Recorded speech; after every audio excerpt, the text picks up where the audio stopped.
There's a kind of town in America that exists somewhere between the highway exits. The kind you pass on your way to somewhere else. The kind whose name you might forget by the time you reach your destination. Millbrook, Ohio was exactly this kind of town. A grain silo on the edge of it. A main street with a hardware store. A diner called Sully's. And a bank that had been the same red brick building since 1947. A population of just under 4,000 people, most of whom had grown up there, many of whom would die there, and almost none of whom thought their lives contained anything particularly remarkable. This is a story about why that assumption is almost always wrong. In a modest two-story house on the corner of Birch and 6th, in a bedroom that smelled faintly of cedar and old paper, an 81-year-old man named Walter Hensley sat in a wooden rocking chair that had belonged to his own father, and he was, on a particular Saturday morning in March, doing the thing he did most mornings. Thinking about money. Not in the way most people think about money. Not worrying about bills, not calculating a budget, not scrolling through banking apps on a phone he didn't fully trust. Walter Hensley thought about money the way an old soldier thinks about a war he survived, with memory, with caution, with a quiet, hard-earned wisdom that younger people rarely had the patience to sit still long enough to receive. Walter had a grandson.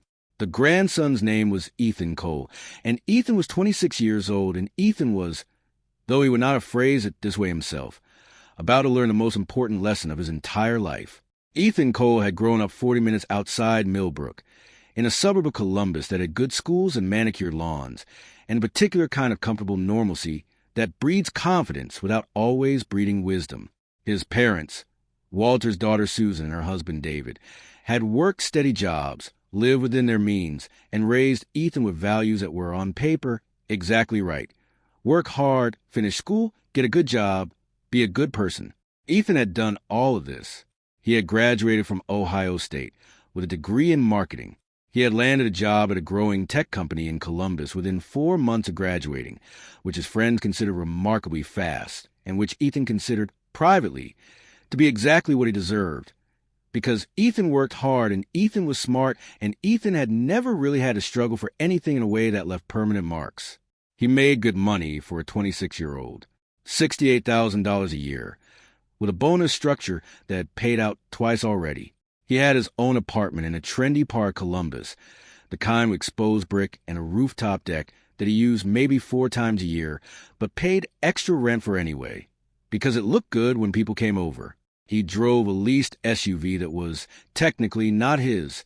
He didn't own a single piece of it, but it looked sharp in the company parking lot, and that mattered to Ethan more than he would have admitted out loud. He had a habit, a small one, that had grown slowly over the past 3 years without him ever quite noticing it growing. He spent almost everything he earned, not recklessly. Ethan would have rejected that word entirely if anyone had used it about him. He would have called it living well. He would have called it enjoying his 20s.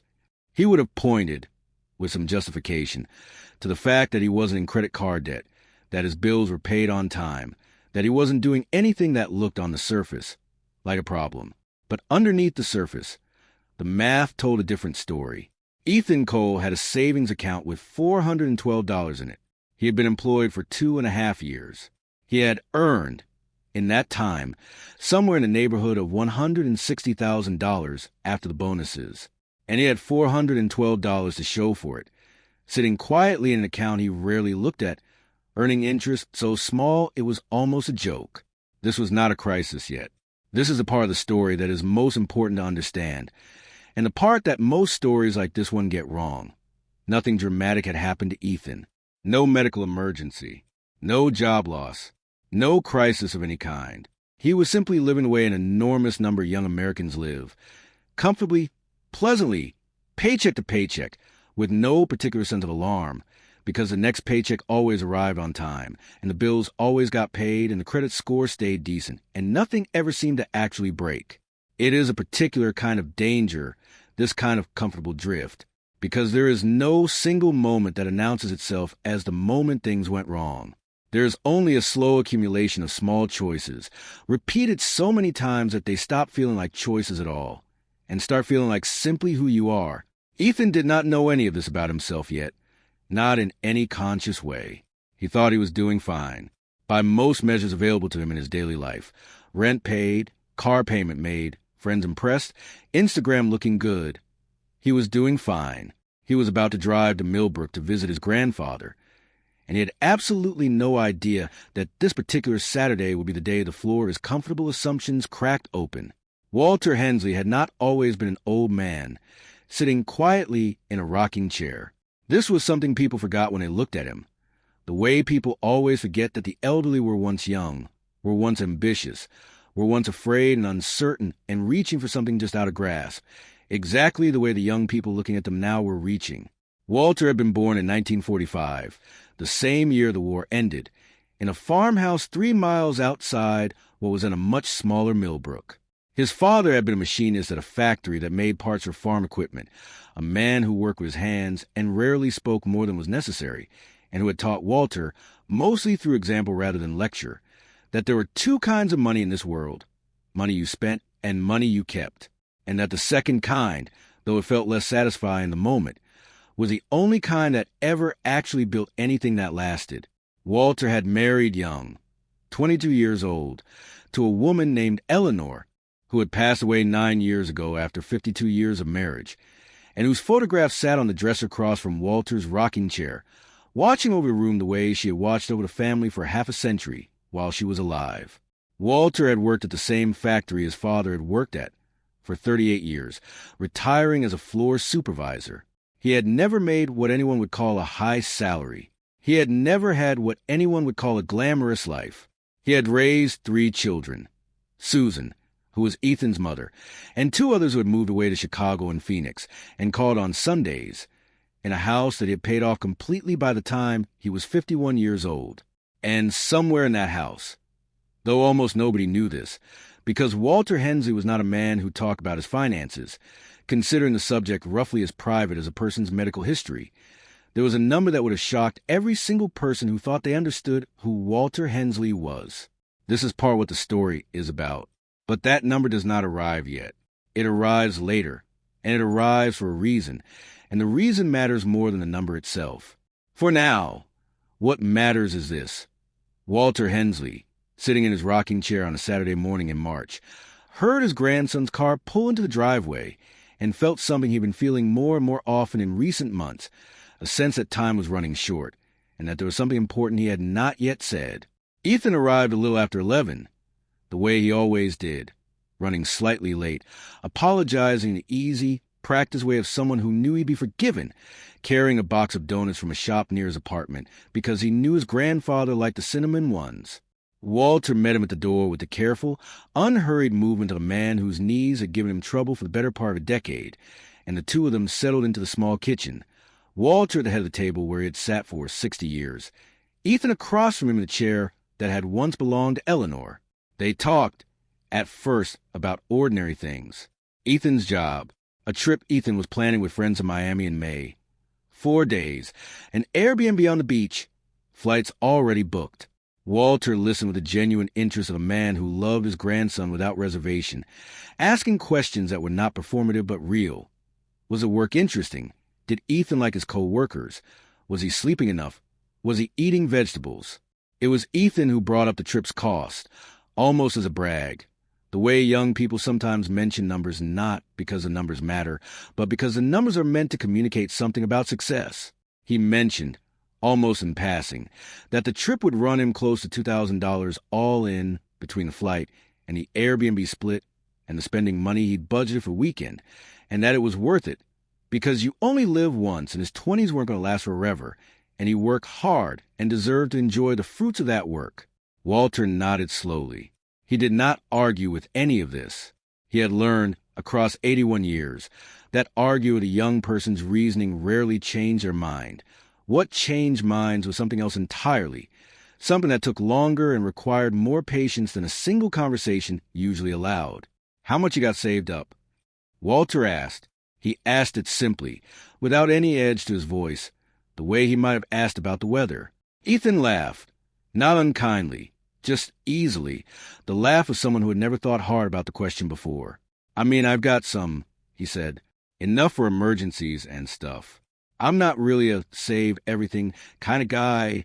Grandpa, I figure, You work hard. You should get to enjoy it, you know? Life's short. Walter was quiet for a long moment. Outside the kitchen window, a cardinal landed on the bird feeder Eleanor had hung there decades ago, and Walter watched it for a moment before he spoke again. You know, he said, your great-grandfather used to say something to me. He said it more than once. Actually, because I don't think I understood it the first dozen times he said it. He said, money is not what it does for you today. Money is what it makes possible tomorrow, and the day after, and the year after that, and the day you're not even thinking about yet. Ethan smiled the polite smile of a grandson who loved his grandfather but was not, in that moment, particularly interested in a lecture about money. That's a nice saying, he said. It's not a saying, Walter said, his voice still gentle but carrying a small new weight. It's a fact. I learned it the hard way, and I'd like for you not to have to. What happened next was something Ethan had not expected, something that would, years later, become the memory he returned to most often when he thought about his grandfather, not because of what was said, but because of how rare it was for Walter Hensley to say it at all. Walter pushed back on the table slowly, using both hands on the wood for support, and walked, with the careful, rolling gait of a man managing bad knees, toward the small hallway closet near the kitchen. He returned a few minutes later, carrying something Ethan had never seen before, a small wooden box, no larger than a shoebox, with a simple brass clasp and the kind of worn, soft-edged look that comes only from decades of handling. He set it on the table between them. This belonged to my father, Walter said. Your great-grandfather. Man named Earl Hensley. Machinist his whole life. Never made more than maybe $9,000–10,000 a year, even toward the end of his career, which doesn't sound like much now, but you have to understand the dollars were different then. He opened the clasp. Inside, Ethan could see folded papers, yellowed at the edges, handwriting in faded blue ink, the particular fragile texture of documents that had been kept somewhere dry and dark for a very long time. When I was about your age, Walter said, I went through something. I'm not going to pretend it was some big dramatic thing, because it wasn't. Nobody died. Nothing terrible happened in the way terrible things happen in movies. But I lost my job. The factory I was working at before the one I retired from, it closed down just like that. No warning. Not really, just a notice on a Friday that we wouldn't be needed back on Monday. He paused. The cardinal outside the window had been joined by a second one now, and the two birds were taking turns at the feeder in the unhurried rhythm of creatures who had no concept of urgency. I was 24 years old, Walter continued. Your grandmother and I had been married 2 years.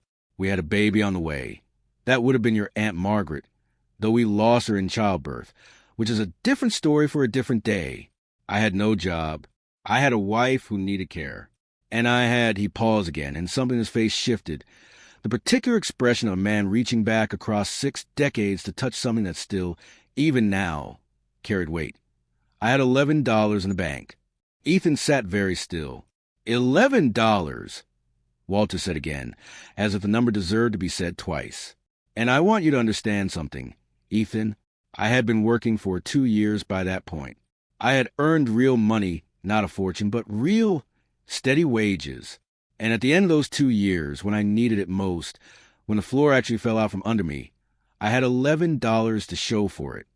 He opened one of the folded papers carefully, with a particular tenderness of someone handling something irreplaceable, and turned it so Ethan could see. It was a ledger page, handwritten columns of numbers, dates running down the left side, small entries beside each one. This is my father's ledger, Walter said. Every dollar he ever earned, written down. Every dollar he ever spent, written down next to it. He started this the year he got married, and he kept it until the year he died. 41 years of numbers. You're saying he never spent any money? Ethan asked. It was the first thing he'd said in several minutes. No, Walter said. He spent plenty. He had a wife and 3 kids and a mortgage and a Buick he was very proud of. He went to church suppers and bought Christmas presents and took my mother dancing on her anniversary every single year, without missing once, even the year money was tightest. He was not a man who deprived himself or his family of life. That's the part people get wrong when they hear stories like this. They think it's about not spending. It was never about not spending. He closed the ledger gently and set his hand on top of it, the way a man rests his hand on something sacred. It was about this, he said. Every single month, no matter how tight things were, no matter what else was happening, my father put something aside. Sometimes it was $2. Sometimes, in the good years, it was 20. It was never a fixed amount, and it was never about the size. It was about the habit. He treated saving money the way other men treated going to church. Not optional, not something you do when you feel like it, but a discipline you practice whether you feel like it or not, because the discipline is the point, not just a result. Ethan looked at the ledger on the table, at the small, careful handwriting, at the columns of numbers that represented decades of a man's discipline that Ethan had never known existed. What happened, he asked, after you lost your job, with the $11? Walter's expression grew more serious. My father helped us, he said, quietly, without ever making us feel small about needing it, which I've come to understand the older I get is its own kind of generosity, the kind that doesn't humiliate the person receiving it. He had savings, not a fortune, but enough that he could give your grandmother and me what we needed for 3 months while I found new work, without it put his own family at risk. And I remember sitting at the same table. He tapped the wood with one finger and asking him how he'd managed to have anything saved at all on a machinist's wage, raising 3 kids. What did he say? He said the same thing I told you a few minutes ago. Money isn't what it does for you today. It's what it makes possible tomorrow. He said, Walter, the day will come when you need this money more than you've ever needed anything, and you will not know in advance which day that is. So you have to be ready for every day, because you don't get to choose which one turns out to matter. Walter looked at his grandson steadily. I made myself a promise. Sitting in that kitchen as a young man with $11 and a wife who needed care and a baby coming, he said. I promised myself I would never again be in a position where the loss of one job, one paycheck, one piece of bad luck could put my family in danger. Not because I thought I'd never face hard times again. I knew I would. Everybody does. That's not optional in this life. But because I decided I would always have something underneath me, a floor, something that would catch me before I hit the actual ground. He reached into the wooden box again and pulled out a different paper. This one more recent, the ink darker, the handwriting unmistakably Walter's own. I started my own ledger the year your great-grandfather died, he said. 40 years ago now. I've kept it every month since. And I'm going to tell you something, Ethan, and I want you to sit with it rather than just nodding along the way young people sometimes do when an old man starts talking. He turned the paper so Ethan could see the final line, a total, carried forward across 4 decades of careful entries. Ethan looked at the number. He looked at it for a long moment. Then he looked up at his grandfather, this quiet, unassuming man who had worked in a machine shop for 38 years, who drove a 12-year-old pickup truck, who had never once, in Ethan's entire life, given any outward indication he had more than the most modest means. And Ethan felt something shift inside his chest that he did not yet have words for. That's not possible, Ethan said quietly. It's not only possible, Walter said. It's sitting right there in black and white. $2 at a time, $20 at a time, for 40 years, plus the interest that money earns just by sitting patiently and being left alone to grow. That's what your great-grandfather taught me. And that's what I'm trying to teach you. And I'm sorry it's taken me this long to sit you down and actually say it instead of just hoping you figure out the way I had to. Ethan did not respond well at first. Not because he was unkind and not because he didn't love his grandfather, but because the human mind has a remarkable capacity to defend the way it already lives, even in the face of evidence that the way it lives might not be working. That's a different time, though, Grandpa, Ethan said. Things were cheaper. You didn't have student loans. You didn't have to live in a city to get a good job. Rent wasn't what it is now. I'm not trying to argue with you, but it's not really comparable. Walter nodded slowly, and this, too, was something Ethan would remember later. That his grandfather did not get defensive, did not raise his voice, did not insist on being right in the way Ethan half expected him to. You're not wrong about some of that, Walter said. Things have changed. I'm not going to sit here and pretend the world is the same as it was in 1969. It isn't. Rent is higher relative to wages than it's ever been in this country's history, near as I can tell from what I read. Things cost more in ways that aren't your fault and aren't because you're doing anything wrong. He paused. But I want to ask you something, and I want you to actually think about it before you answer, not just say the first thing that comes to mind to make this conversation end faster. He looked at Ethan steadily. Of the money you've earned in the last 2.5 years, every dollar that $160,000 or so you made, how much of it actually made your life better in a way that's still making it better today? Not in the moment, today, right now, sitting at this table. How much of that money is still doing anything for you? Ethan opened his mouth to answer and then closed it again. He thought about the Miami trip from 2 years ago, 4 days that felt incredible at the time and that he could barely remember the details of now. Beyond a handful of photographs he hadn't looked at in over a year. He thought about the rooftop deck apartment he paid extra for and used 4 times annually. He thought about the leased SUV that he didn't actually own. That would go back to the dealership in 18 months with nothing to show for the payments except the experience of having driven it. He thought about his $412. I don't know, he said finally, and his voice was quieter than it had been a few minutes earlier. That's an honest answer, Walter said, and it's the most important answer you've given me all day. There was more to come, much more, though Walter did not share all of it that Saturday morning in March. He did not yet explain the full extent of what was in that wooden box, or the decision he'd been quietly making in recent months about what should happen to the careful, patient accumulation of 40 years of disciplined saving. He did not yet explain why he had chosen this particular Saturday, this particular conversation, to finally open a box he had kept closed and private for so long. He did not yet tell Ethan about the letter he had written 3 weeks earlier, a letter sitting in the top drawer of his dresser, beneath a stack of folded handkerchiefs, addressed to a name that was not Ethan's, but that would matter enormously to this story before it was finished. He did not yet tell Ethan about the appointment he had scheduled with his attorney for the following Tuesday. He did not yet tell Ethan about the diagnosis he had received 6 weeks earlier, the one he had not shared with his daughter Susan, or with anyone else in the family, the one that had quietly reorganized a sense of how much time he had left to make sure certain things got said and certain things got settled. What Walter did, instead, on that Saturday morning, was close the wooden box gently, set it aside on the counter rather than putting it away, and say something that Ethan would carry with him for the rest of his life, though he did not yet understand, in that moment, just how much weight those words would eventually hold. I'm not telling you any of this to make you feel bad about how you've been living, Walter said.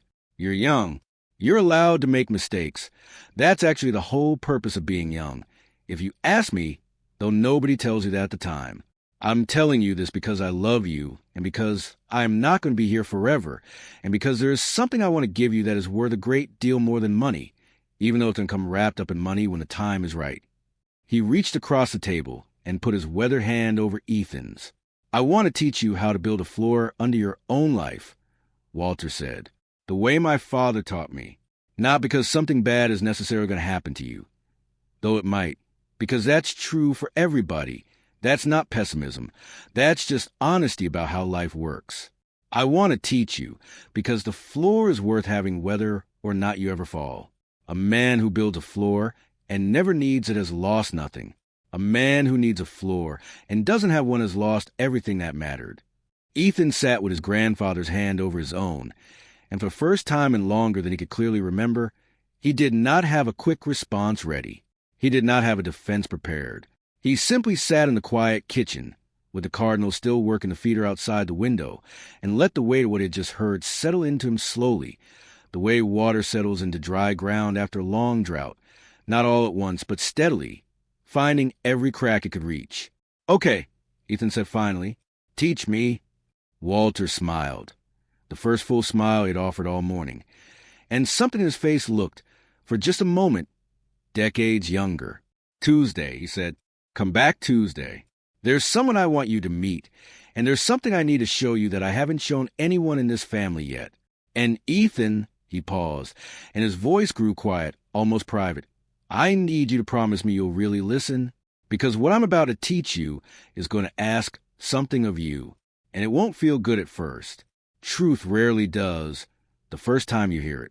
Ethan did not know, As he drove back to Columbus that afternoon with the now empty donut box on the passenger seat and his grandfather's words circling his mind, that the coming Tuesday would deliver him into the most difficult and transformative season of his entire life, one that would test not just his relationship with money, but his understanding of his own family, his own choices, and the quiet, complicated cost of a comfortable life he had built without ever once stopping to ask whether comfort and wisdom were actually the same thing.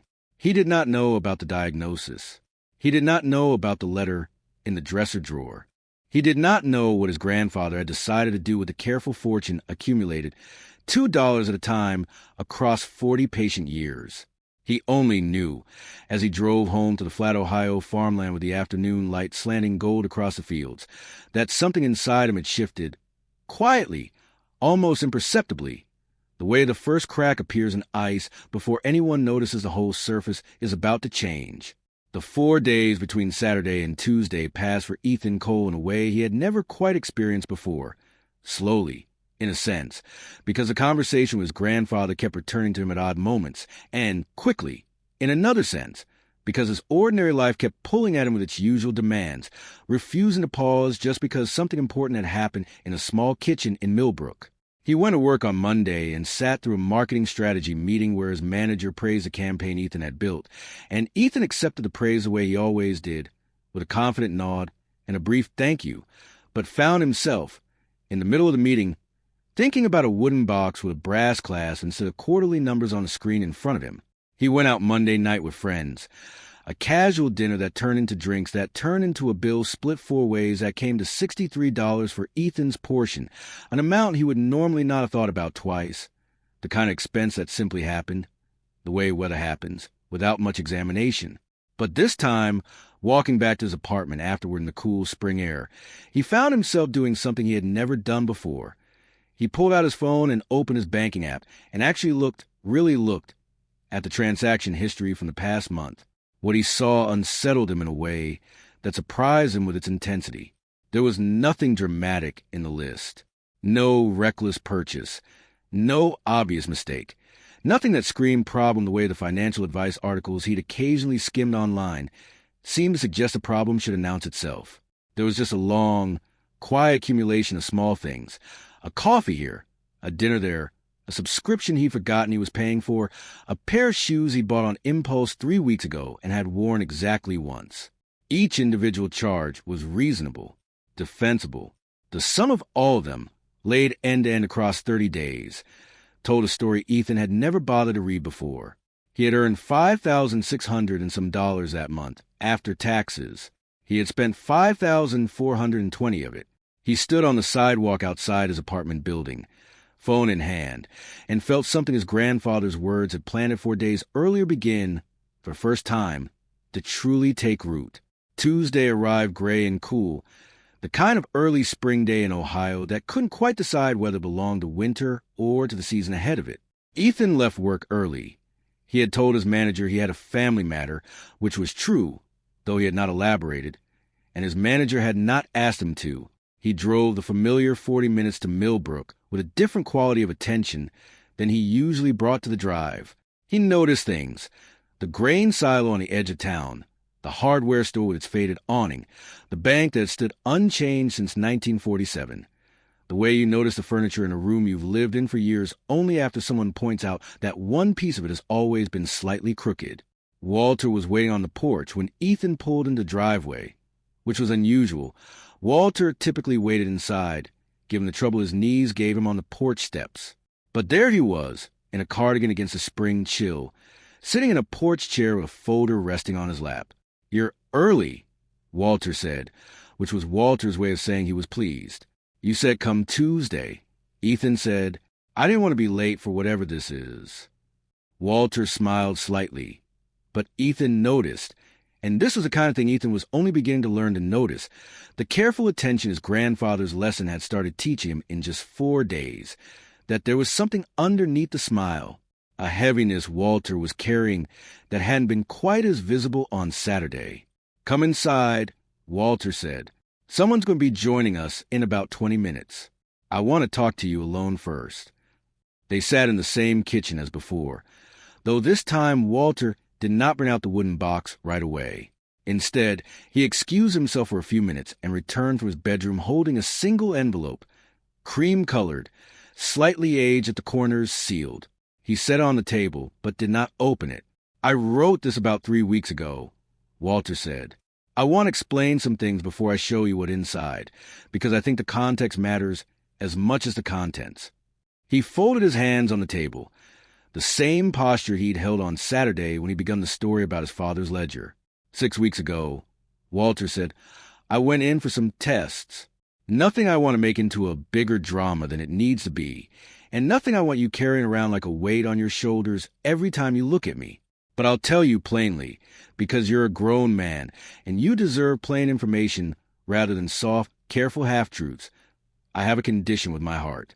The doctors aren't telling me I'm dying tomorrow. They're telling me that the road ahead is shorter than the road behind, and that I should plan accordingly." Ethan felt something cold move through his chest. "Grandpa, let me finish," Walter said gently, holding up one hand. "I'm not telling you this to upset you. I'm telling you because it explains why I sat you down on Saturday and started a conversation I've been putting off for years. I've known, in the back of my mind, that I needed to teach you what my father taught me. I just kept telling myself there was time. The test 6 weeks ago reminded me that there's never as much time as we assume there is. For anybody, not just me. That's actually part of the lesson, if you're paying attention." He looked at his grandson steadily, the way he had on Saturday, with that particular quality of attention that made Ethan feel, in that moment, like the only person in the world. "I'm not asking you to grieve me before there's anything to grieve," Walter said. "I'm asking you to understand why the next part of this conversation matters more than it might have a year ago. Time has a way of becoming precious, right, when you finally understand how to use it well. I don't want that irony to happen to you the way it almost happened to me."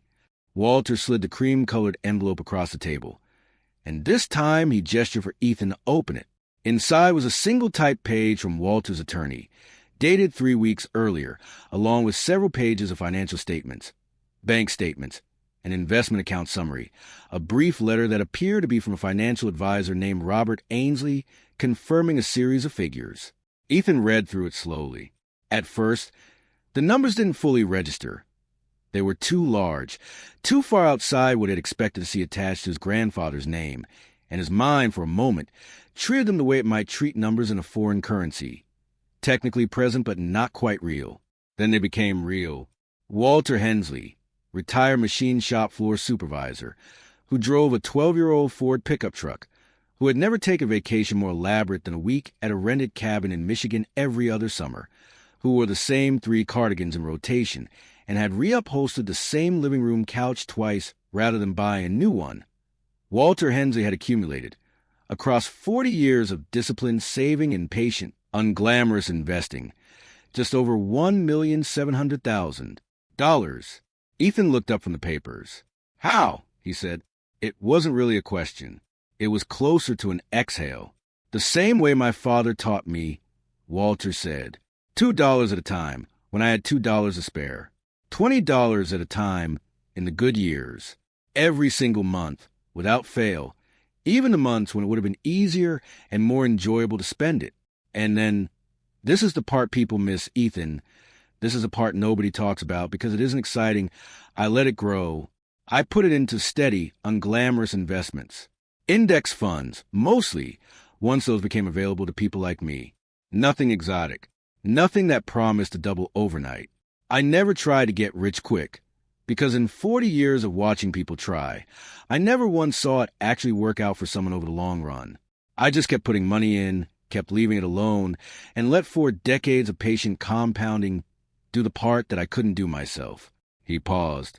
There's a thing about compound interest that almost nobody understands until it's too late to use it the way I got to use it, Walter said. It is slow at the beginning. Painfully, almost insultingly slow. For the first 10 years, you can barely see it working. It feels like nothing is happening. That's exactly the period when most people give up, because the reward doesn't match the effort, and the patience required to maintain the discipline starts to feel pointless.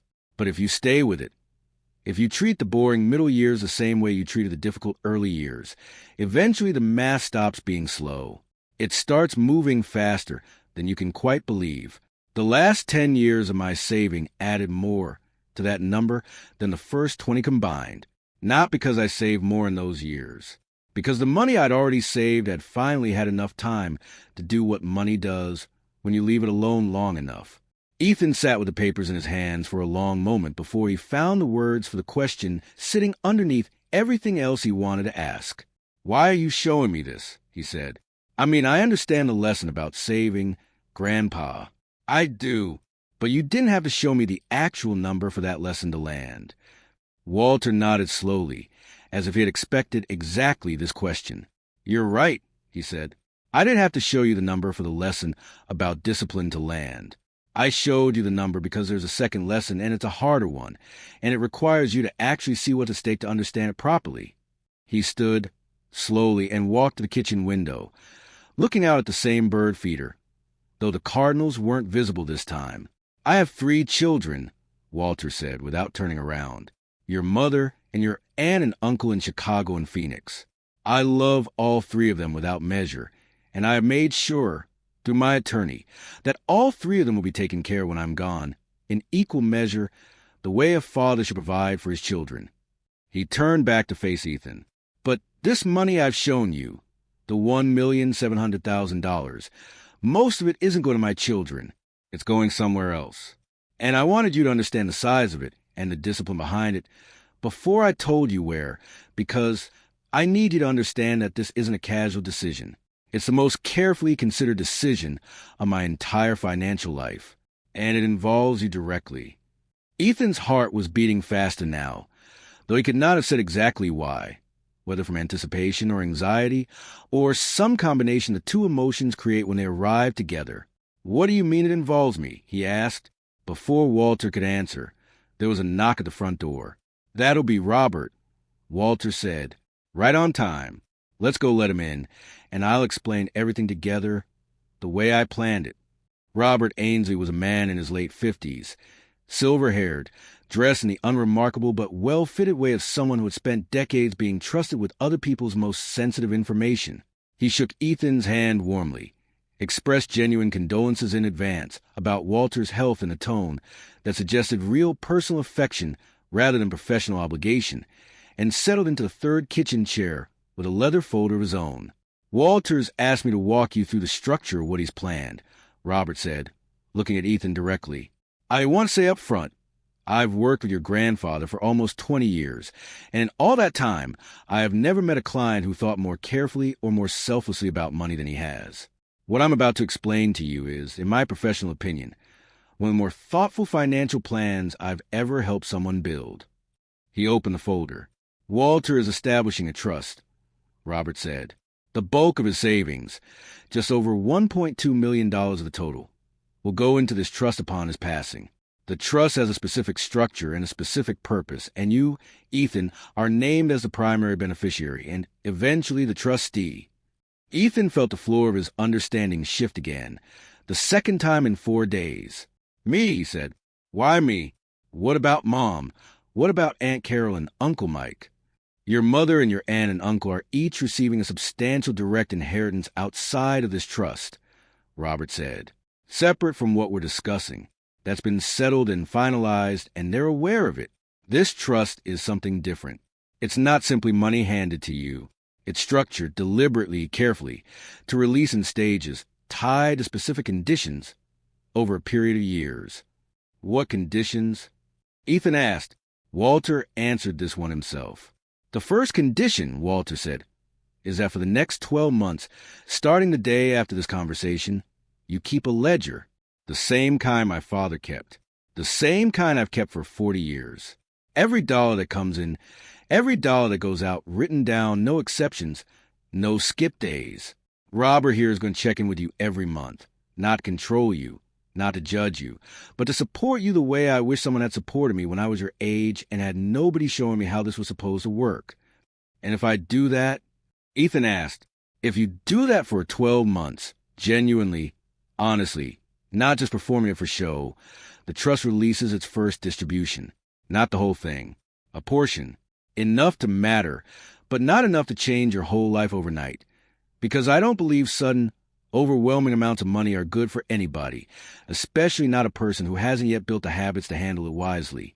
The full trust releases over 15 years in stages, each one tied to a milestone that demonstrates you built the discipline to use it well rather than waste it. Ethan sat back in his chair, and for a moment, something complicated moved across his face.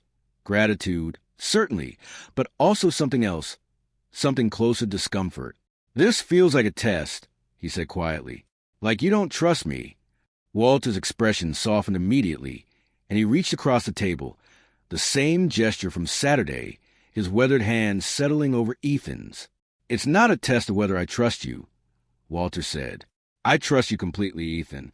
I have trusted you your whole life, since you were a boy bringing me worms you dug up in the backyard because you thought I'd be impressed."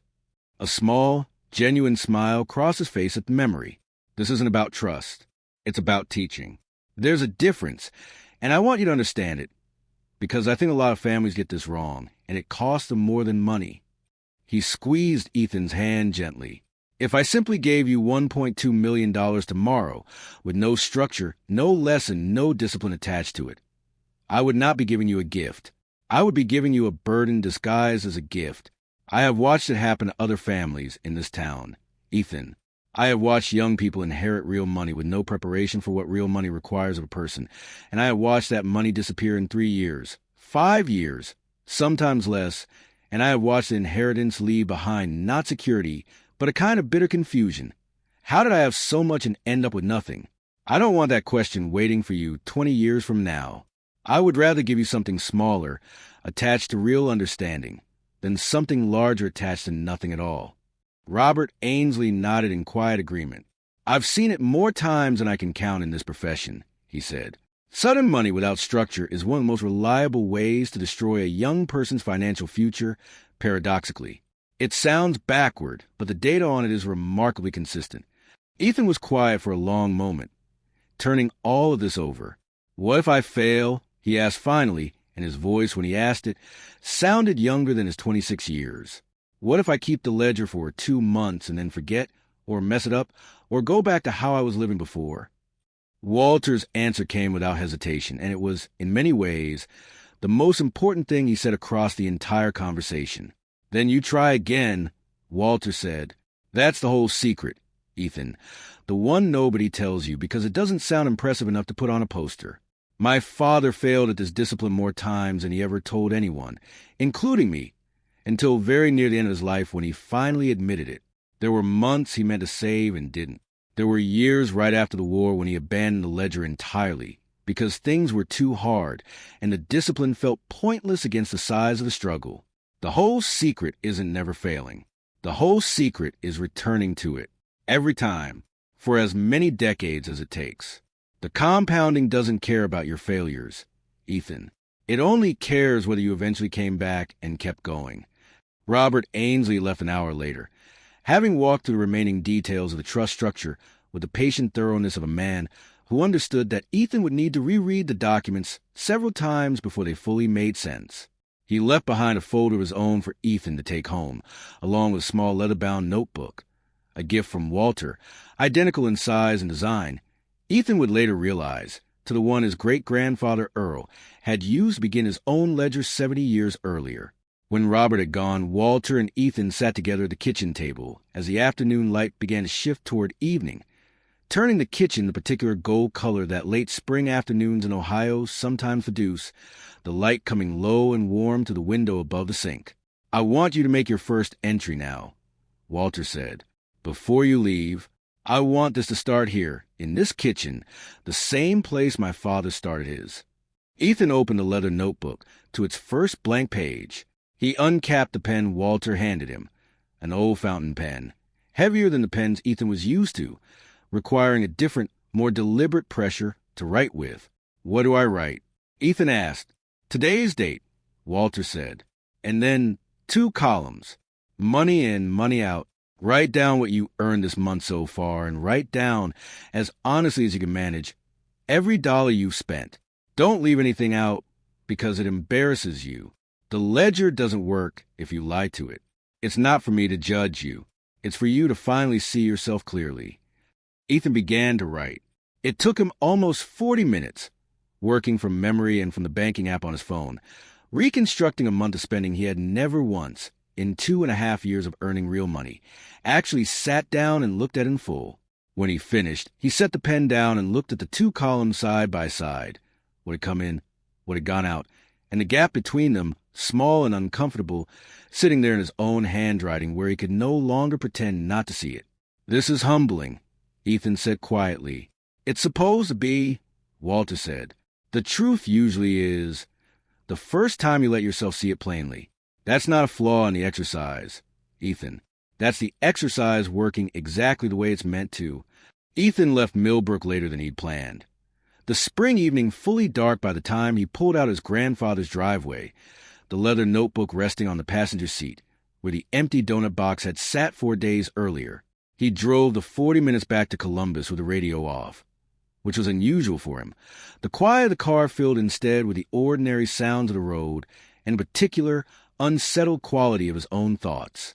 He thought about the number Walter had shown him, $1,700,000, built $2 at a time by a man who had driven the same 12-year-old truck for over a decade and never once made Ethan feel, across 26 years of knowing him, that there was anything unusual about the modesty of his life.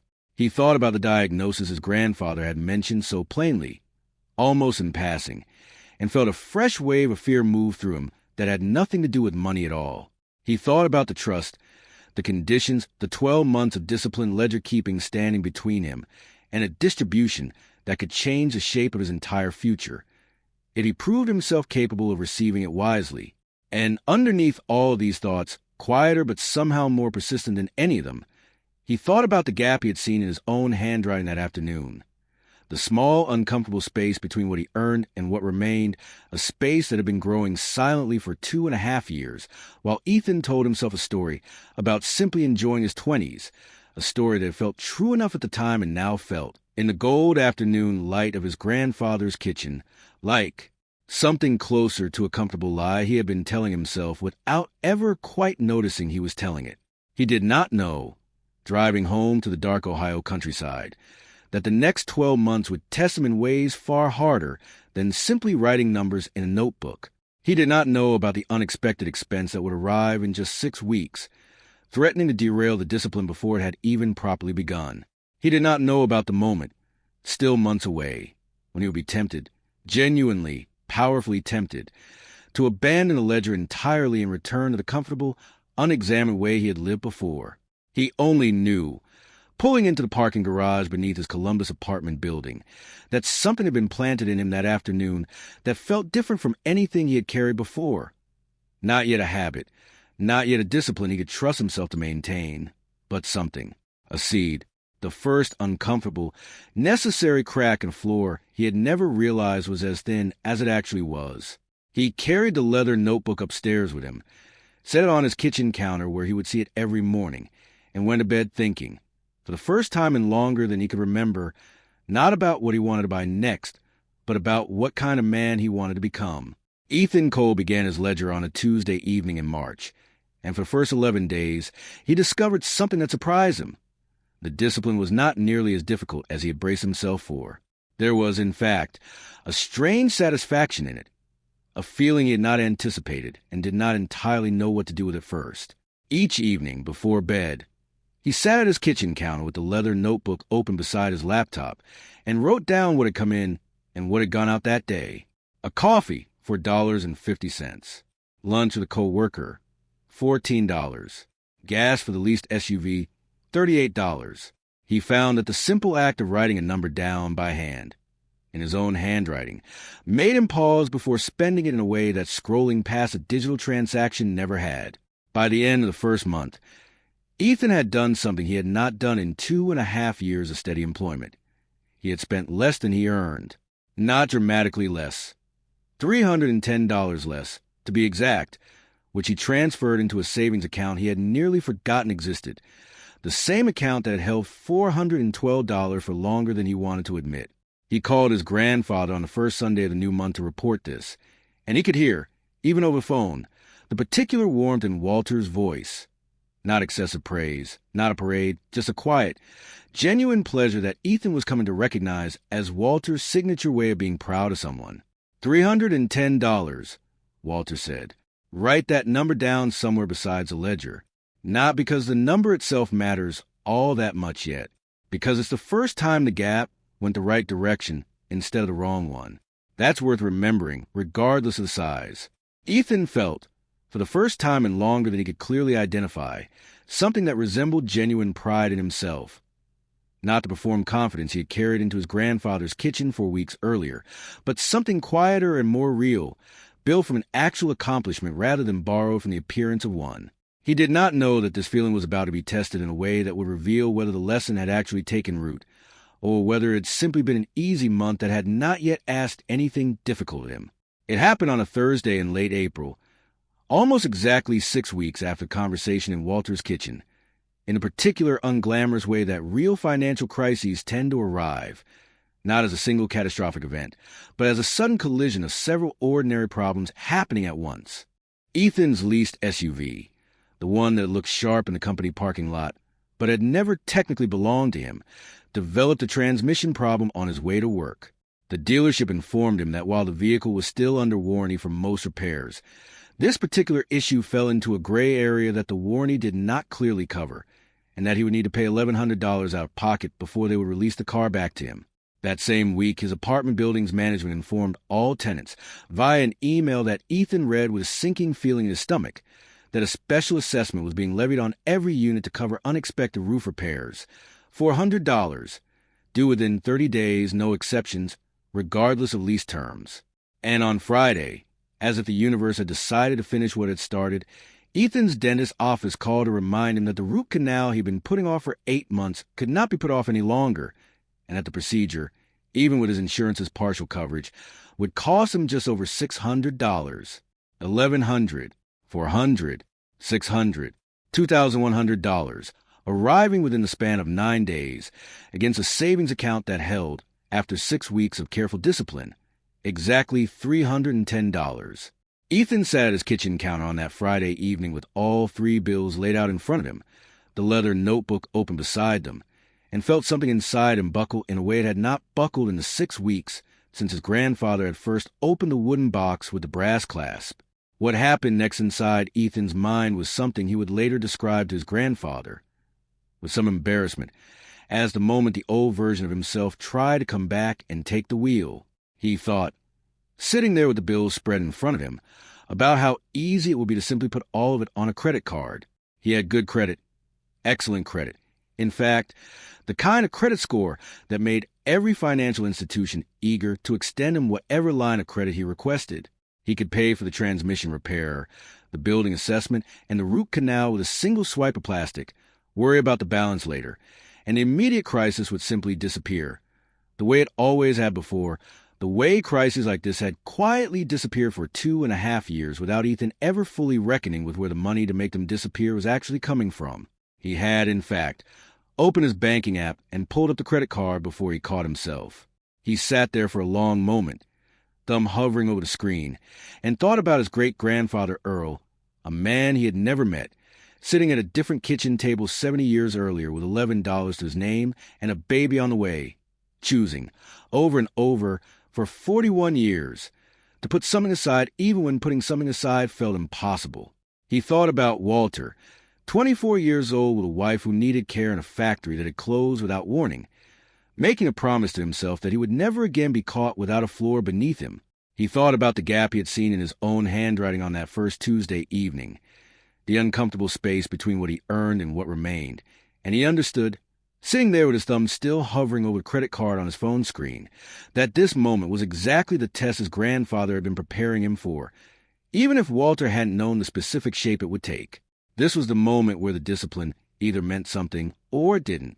This was the moment where 6 weeks of careful ledger-keeping either represented a real change in who Ethan was becoming or simply a pleasant exercise he had performed for his grandfather's benefit until real pressure arrived and revealed it had never been more than that.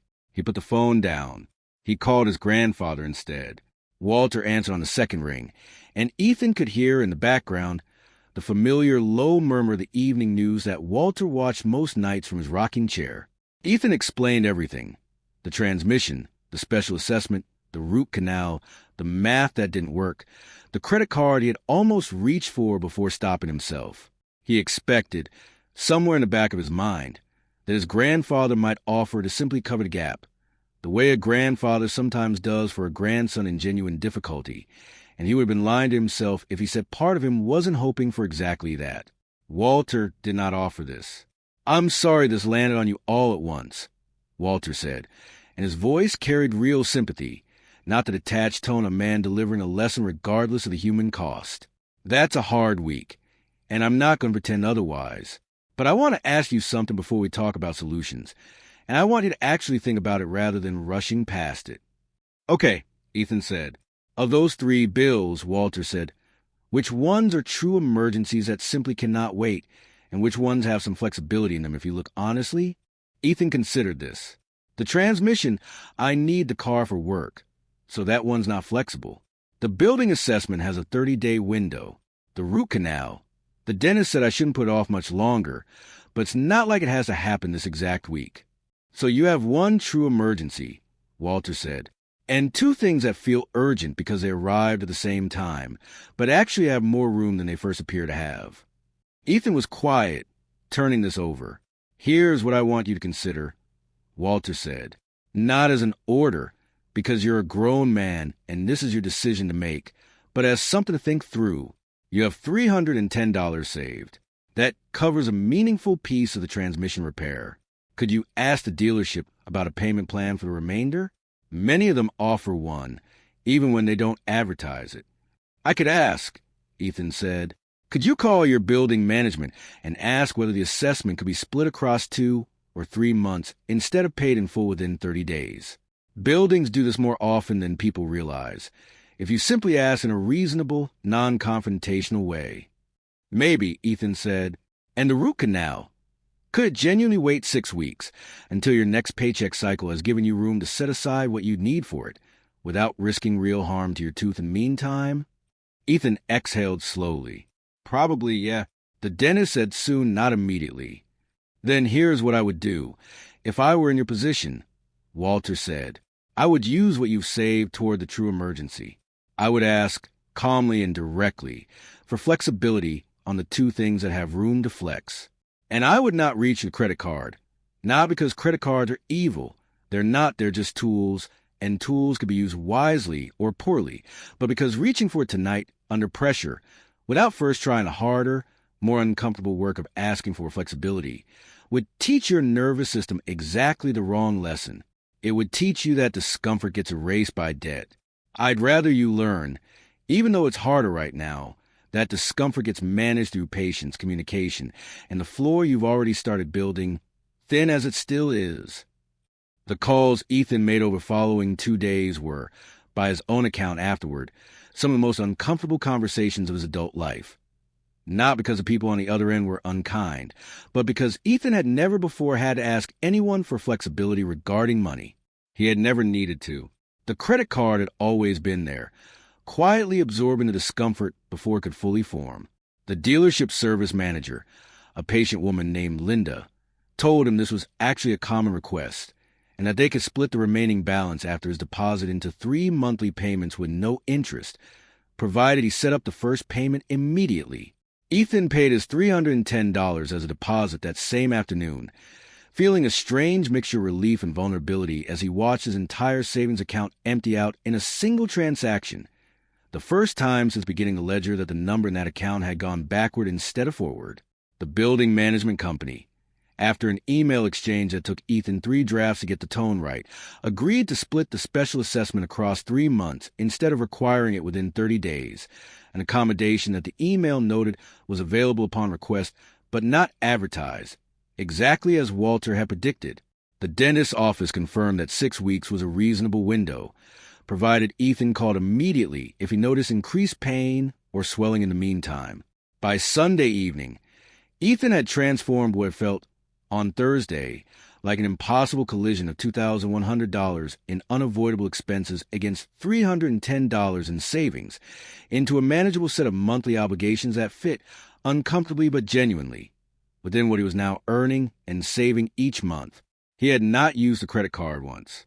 He sat down that Sunday night and wrote the entry into his leather notebook with particular kind of care, and beside the numbers in the margin, he wrote something his grandfather had not asked him to write, but that felt important enough to record anyway.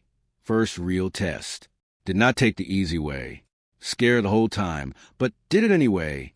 6 weeks later, in mid-June, Ethan received a phone call from his mother that he would remember for the rest of his life, as the moment the entire shape of the story shifted beneath him. Walter had been admitted to the hospital in Columbus the night before.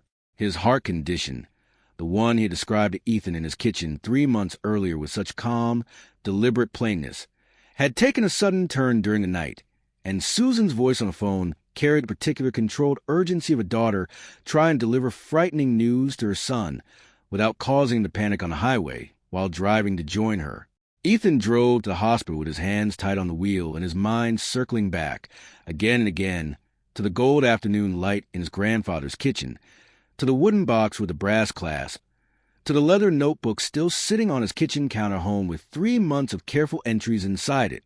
He arrived to find his mother, his Aunt Carol, who had flown in from Phoenix within hours of the call, and his Uncle Mike from Chicago, all gathered in a hospital waiting room that felt, in its quiet beige sameness, very much like every hospital waiting room Ethan had ever read about in stories, but had never before had to actually sit inside.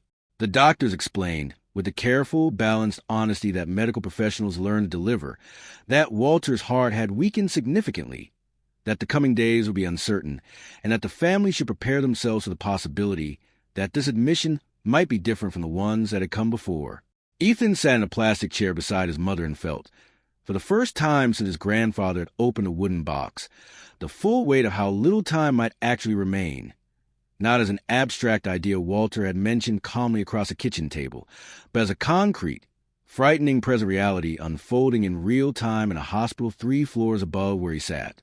Walter was awake when Ethan was finally allowed into the room, propped up against pillows, looking smaller than Ethan had ever seen him look, tubes and monitors surrounding him in a particular way that machines surround a person whose body needs help doing what it once did effortlessly on its own. But his eyes, when they found Ethan's, were clear and present, and the first thing he said was not about himself at all. "Did you bring the notebook?" Walter asked, his voice thinner than usual but unmistakably his own. Ethan, caught off guard, shook his head. "It's at home. Grandpa, I didn't think." "Next time," Walter said, "I want to see the entries from the last few weeks."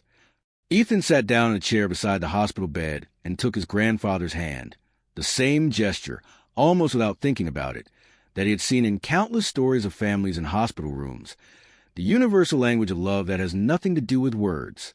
"I'm scared," Ethan admitted quietly, the first time he had said something this honest to his grandfather without softening at first. "I know," Walter said. "I'm not particularly thrilled about it myself. If I'm being honest with you." A small, tired smile crossed his face. "But I want to tell you something, while I have the chance to tell it clearly, because hospital rooms have a way of reminding a man what actually matters and what was always just noise." He squeezed Ethan's hand, his grip weaker than it had been in his kitchen 3 months earlier, but still present, still unmistakably trying to communicate something important through the simple pressure of his fingers. "I am not afraid of what happens to me," Walter said. "I've lived a good life. I loved your grandmother for 52 years, and I never once doubted that love was real. I raised 3 children who turned out to be good people. I worked hard, and I was honest in that work, and I never cheated a single person out of a single dollar in 38 years at that factory. If my time is shorter than I'd like, I can say with complete honesty that I am not leaving with regrets about how I spent it." He paused, gathering breath. "But I will tell you what I would regret," he said. "I would regret if the lesson I tried to teach you died with me before I had the chance to become permanently part of who you are. Not the money, Ethan. The money is just paper and numbers in an account. I would regret if the discipline didn't take root. If 6 months from now, a year from now, you slid back into the comfortable drift you were living in before, and the ledger became something you remembered fondly instead of something you actually still did." "It won't," Ethan said, and he meant with conviction that surprised even himself. "I had a real test, Grandpa, 6 weeks ago. the transmission, and the building assessment, and the root canal all at once. I almost used a credit card. I had it pulled up on my phone. But I thought about you and about your dad, and I put the phone down and I made the calls instead. I asked for flexibility instead of reaching for debt. It worked. It was uncomfortable, and it was scary, but it worked. Walter's eyes, tired as they were, brightened with something that looked unmistakably like deep and genuine pride. That, he said softly, is the only inheritance that actually matters. The trust, the money, all of that. That's just confirmation of something that has to already be true before the money can do any good at all. You just told me it's already true. That's worth more to me right now than anything in that wooden box. Walter did not pass away that week, though the family would later understand, from the careful, measured way the doctors discussed his condition in the months that followed, that he'd come closer to the edge than anyone outside the medical staff had fully grasped at the time. He recovered. Not fully, not back to the man who had walked unassisted around his own kitchen the way he had during Ethan's visits in March, but enough to return home after 11 days in the hospital, enough to sit again in his familiar rocking chair, enough to continue, for the better part of the next year, the quiet, ordinary rhythm of a life well lived in a small house on the corner of Birch and 6th. Ethan visited more often after the hospital stay than he had before, not out of guilt, though some of that was present in the early weeks, but out of something that had shifted permanently in how he understood his grandfather's time and his own. He brought the leather notebook with him each visit, and Walter reviewed the entries with the careful, genuine interest of a teacher watching a student finally understand a lesson that had once seemed impossibly abstract. By the end of the 12 months Robert Ainsley had outlined in Walter's kitchen the previous spring, Ethan Cole had done something that the version of himself from a year earlier would not have recognized as possible. He had saved consistently an average of $1,100 a month, not through deprivation or misery, but through the accumulated weight of 1,000 small decisions made differently than he would have made them before, a cheaper apartment when his lease came up for, renewal, a car he actually owned rather than leased, dinners cooked at home more often than dinners ordered through delivery apps, a clear-eyed understanding of the difference between spending that built his life and spending that simply borrowed against a future he hadn't yet earned. He had not become miserly. This, too, was something his grandfather had insisted upon throughout the year, that the goal was never deprivation for its own sake. The way Earl Hensley had still taken his wife dancing every single anniversary, even during the leanest years of his life. Ethan still took the trip to Miami with his friends the following spring, though this time he paid for it entirely in cash, saved specifically for that purpose across 4 months, and enjoyed it, he told his grandfather afterward, more fully than he had enjoyed the trip 2 years earlier, precisely because there was no quiet anxiety underneath it about how the bill would eventually be paid. When the 12 months were complete, the trust released its first distribution exactly as Robert Ainsley had outlined, substantial, but not overwhelming, structured in a way that gave Ethan real capital to build with rather than a windfall to accidentally waste. He used a portion of it to pay off the remainder of his car outright. He used a larger portion to begin, with Robert's careful guidance, his own modest investment account, the first deposit in what he now understood, with a clarity he had not possessed a year earlier, would need to be a 40-year project rather than a quick one. It was nearly 2 years after the conversation in Walter's kitchen, nearly 2 years after the wooden box with the brass clasp had first appeared on the table between them, that Ethan found himself once again in Millbrook on a Saturday morning, sitting across from his grandfather, though this time it was Ethan who had brought something to show. He had brought his own leather notebook, now 2 volumes deep, the pages filled with 2 years of entries, the careful, unbroken record of a discipline that had survived not just the easy months, but the hard ones. The transmission crisis, a difficult breakup that had tempted him toward the comfort of impulsive spending, a brief period of underemployment between marketing jobs that had tested, more seriously than anything before it, whether the floor he had built could actually hold real. Wait, it had held. "I want to ask you something," Ethan said, as Walter looked at the careful pages of 2 years of entries with visible, unhidden pleasure. "Something I should have asked a long time ago, honestly." "Go ahead," Walter said. "Why did you choose me?" Ethan asked. "For the trust, for this whole project. You could have just left everything to Mom and Aunt Carol and Uncle Mike to split evenly, the simple way. Why did you build this whole structure just for me?" Walter closed a notebook gently and set it on the table between them, the same table where this entire story had begun 2 years earlier. "Because you reminded me of myself," Walter said. "Not the man I am now. The man I was at 26, before my father sat me down with his ledger and showed me what I hadn't yet learned to see. You had the same comfortable drift I'd watched young people fall into my whole life. Not a bad person, not reckless, just unexamined.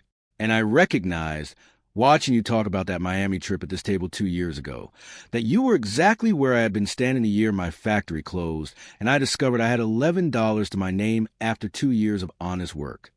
He reached across the table and placed his hand over Ethan's notebook, the gesture now familiar, repeated across 2 years of visits.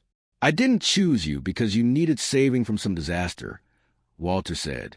"You weren't in any disaster. That's actually the most important part of this whole story. The part most people miss when they tell stories like this one. I chose you because I saw in you the chance to give someone a lesson before the disaster arrived, instead of after, the way it had to arrive for me. My father couldn't give me that gift. He didn't have the resources. And frankly, the lesson found me through hardship instead, the harder way, the way it finds most people. But I had the resources. And I had you. And I decided I wasn't going to let those two things sit in the same room without doing something about it." Walter Hensley lived for 3 more years after that conversation. 3 years that allowed him to watch his grandson's discipline mature from a careful new habit into something that had simply become, quietly and permanently, who Ethan Cole was. He lived long enough to see the second distribution from the trust released, long enough to attend Ethan's wedding to a woman named Rachel who, Ethan made certain to mention to his grandfather with some pride, kept her own careful budget without ever having been asked to, and long enough to hold, for one single afternoon in his rocking chair, Ethan and Rachel's first child, a granddaughter, born into a family where the floor beneath her, quietly and invisibly, had already been under construction for 3 generations before she ever took her first breath. When Walter passed away peacefully in his own bed, in the same house on the corner of Birch and 6th where he had raised 3 children and taught one grandson the most important lesson in his life, Ethan found, among his grandfather's things, the small wooden box with the brass clasp, exactly where it had always been kept, in the front hallway closet. Inside it, alongside Earl Hensley's 70-year-old ledger and Walter's own 40-year record, was a final entry, dated just 2 weeks before Walter's death, written in handwriting that had grown shaky but remained unmistakably careful and deliberate to the very end. It was not a number. It was a single sentence, the last entry Walter Hensley ever made in a lifetime of careful entries, and Ethan would keep it, framed on the wall of his own home for the rest of his life, beside the leather notebooks, now numbering 7 full volumes, that had grown year by year into the long, unbroken record of a lesson that had finally, completely taken root. Money is not what it does for you today. It is what it makes possible for the people you love, long after you are gone. Build the floor. Someone is always standing on it, even when you cannot see them yet. Ethan read that sentence more times than he could count over the years that followed, and each time he understood it a little more completely than at the time before. The way certain truths his grandfather had once told him only fully reveal themselves to a person who has lived long enough and disciplined themselves carefully enough to finally be ready to receive them. He kept a wooden box. He kept a ledger. And in his own home, in a drawer beneath his own collection of folded handkerchiefs, he kept a leather notebook of his own that he had already begun, the 8th volume, started the week his daughter was born, waiting patiently for the day, decades from now, when she would be ready to sit across a kitchen table from her own father and finally understand what her great-great-grandfather had understood, what her great-grandfather had understood, what her grandfather had learned to understand just in time, and what she, too, would eventually learn to carry forward $2 at a time for as long as the floor needed building.